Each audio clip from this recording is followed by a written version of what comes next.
مطمئنم این ملکه رو هیچکس بهت رایگان آموزش نمیده، ولی من این کار کردم چون واسم خیلی با ارزشی. خیلی هم راحت درست میشه و میتونی با درست کردنش همه جا بدرخشی. ابتدا شکلات رو به روش بنماری روی بخار کتری ذوبش کن، بریز داخل قالبت.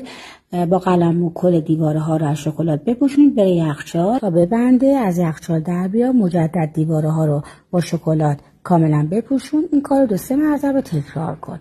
بیسکویت پودر شده، پودر نارگیل، پودر کاکائو، گرانول فندق، شیر، کره ذوب شده و نوتلا حسابی با هم مخلوط کن و وزن بده تا خمیرت منسجم بشه و به این باف برسه. یه تیکه از خمیر بذار داخل قالبت، کاملا فشرده کن، رو شکلات ذوب شده بریز، قالب تکون بده، بره یخچال تا استراحت کنه. برای تزیین من از بریلو و ورق طلا استفاده کردم که حسابی با هم ترکیب کردم و تزیین کردم. حتما کپشن رو مطالعه کن، نکات مهم اونجاست.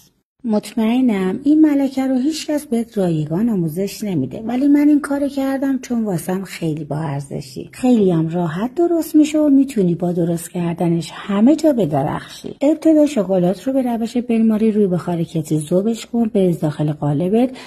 با قلم کل دیواره ها رو از شکلات بپوشون، بره یخچال تا ببنده. از یخچال در بیا، مجدد دیواره ها رو با شکلات کاملا بپوشون. این کار رو 2-3 مرتبه تکرار کن.